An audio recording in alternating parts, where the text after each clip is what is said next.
Hey everyone, I'm Tina, a 28-year-old woman, and I wanted to open up about a recent chapter in my life that brought some closure to a difficult situation involving my husband and in-laws. This all unfolded a few months ago, and the chaos has only recently settled. I'm still grappling with the emotional aftermath, and I believe sharing my story might offer some relief. Flashback to 2 years ago when I made a significant life decision, marrying my then boyfriend Jake. We met through mutual friends and spent 3 blissful years together. Jake appeared to be a fun and caring person, showering me with love. He hailed from a wealthy family, complemented by a high-paying job. Our connection deepened over shared interests, especially our love for travel. As we progressed from casual dating to a serious relationship, my friends applauded him as a great guy, genuinely happy for us. The relationship was smooth sailing. Jake's care knew no bounds. He surprised me with thoughtful gifts, even presenting a new laptop on my college graduation day. Despite his generosity, I hesitated about him covering most expenses. Jake, I'm just a college student. I can't afford to reciprocate in the same way. Let's at least split other expenses, I'd insist. Jake, however, dismissed my concerns, emphasizing his desire to spoil his girlfriend. He argued that many of his friends did the same for their partners. Gradually, I accepted his gestures, but I made efforts to reciprocate within my means. Upon securing a well-paying job after college, I was thrilled to finally return the favor. We transitioned to splitting expenses evenly and contemplated moving in together. "You can move in with me," Jake suggested. "I inherited my house from my grandpa, so you won't have to worry about rent. But let's split other expenses. It wouldn't be fair otherwise." Despite my reservations, Jake reassured me that he wanted to take care of me. However, we agreed to divide other costs more equitably, considering the difference in our incomes. Everything appeared to be going well until I finally had the opportunity to meet Jake's family, who resided in a different state quite far from us. Jake, caught up with work commitments, couldn't join them, so I was left to welcome his parents and sister on my own. Prior to this meeting, Jake warned me about their occasional judgmental nature, offering a vague heads-up without elaborating. He simply advised me to play along and ignore any potentially hurtful comments. Despite my reservations, I approached the situation with optimism. However, any shred of positivity quickly evaporated upon their arrival.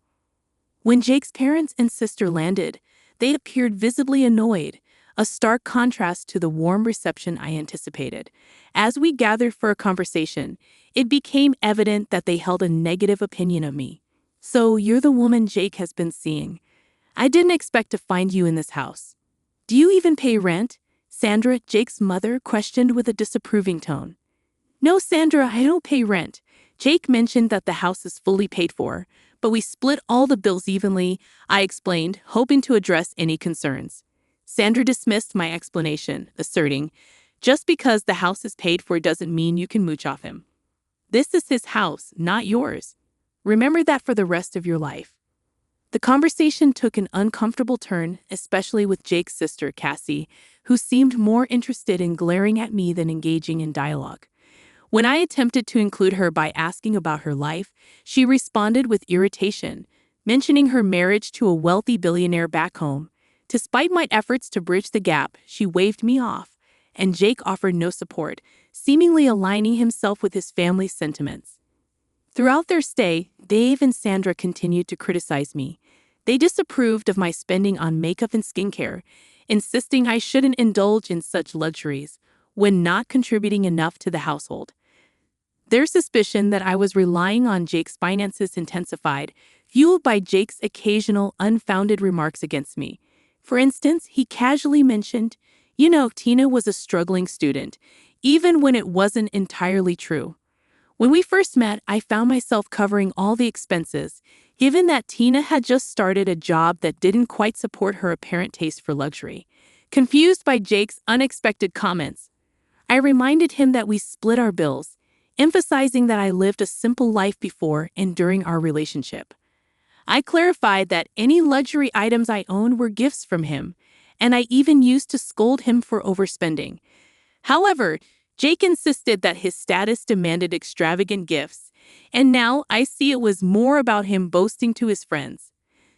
Their visit left a bitter taste, prompting me to question Jake about the whole ordeal. Unfortunately, he shrugged it off, downplaying the situation. "You're overthinking, Tina. Don't take it to heart. They meant well. What they said was disrespectful. Relax, you're overreacting," he dismissed. Despite my reservations, 6 months later, Jake proposed, and I happily accepted. We planned an engagement party, which we split evenly, balancing my small business on the side. Jake knew about its growth, but never inquired about the income. To me, it was a fulfilling hobby rather than a significant moneymaker. Deciding it was time to treat myself a bit, I opted for a grand engagement party, and Jake supported the idea.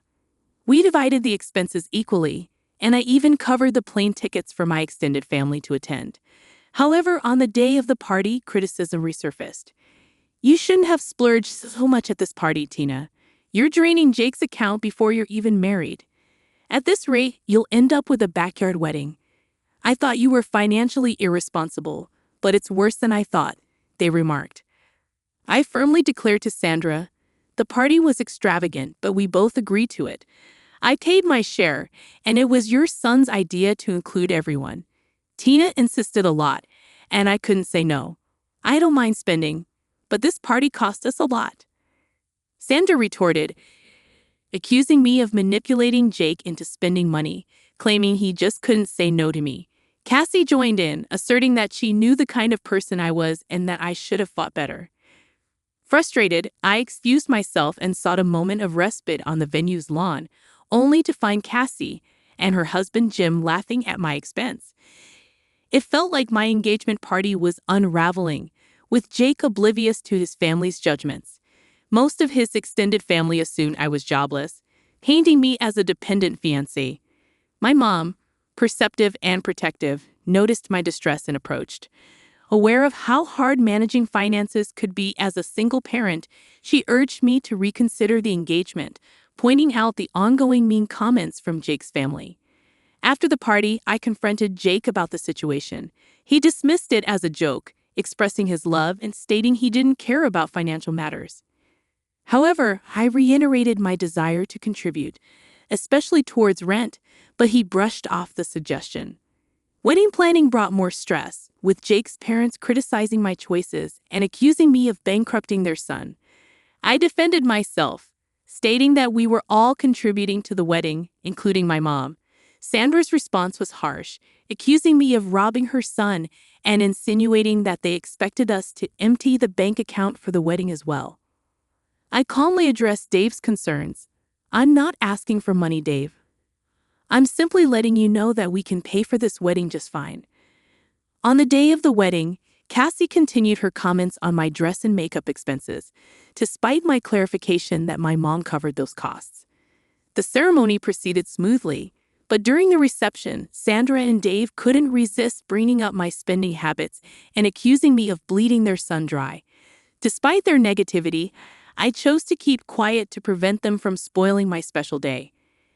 After a few months, Jake received a significant promotion at work, and he wanted to celebrate with a big family dinner.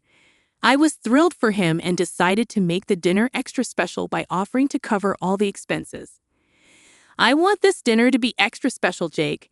I'm extremely proud of you, and I want to give you a treat.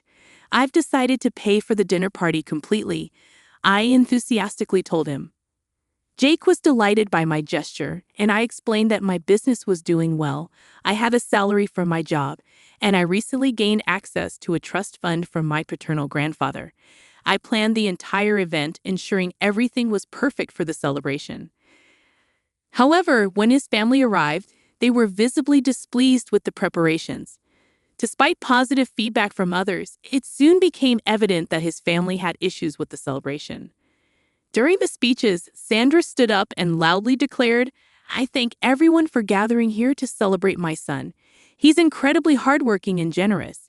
He deserves this promotion completely." However, his luck just ended there. It's sad that out of all people, he was shackled down by a gold digger. I wish he had the foresight to see what his wife is. Then he wouldn't have to work so hard to fund her luxury life. It's now clear to everyone that his wife is a big spender. From the engagement party to this dinner, she pretty much emptied his accounts. Feeling the weight of the accusations and insults, I took a deep breath and responded, I feel sorry for my poor boy. I'm glad he had Tina sign the prenup before the wedding. At least some of his assets would be saved. Sandra continued, complaining about her wife's spending habits, expressing relief that she earned enough to keep a trophy wife. Jake joined in, agreeing that he couldn't spend money on himself because there was none left. He remarked that marrying Tina was a mistake, contrasting her with Jim's hypothetical reaction to a gold digger. In shock and frustration, I couldn't hold back any longer. Do you guys think I am a gold digger? I asked incredulously, to which Jake added, your lifestyle is quite damaging to my bank account. Feeling hurt and misunderstood, I decided to address the accusations head-on. Since I am such a gold digger to you, let me just show you my bank balance. I guess that will clear things up for you, I declared, revealing my financial standing to everyone. The response was disbelief and accusations. Did you steal my son's money? Sandra accused, while Jake questioned, she must have stolen from you.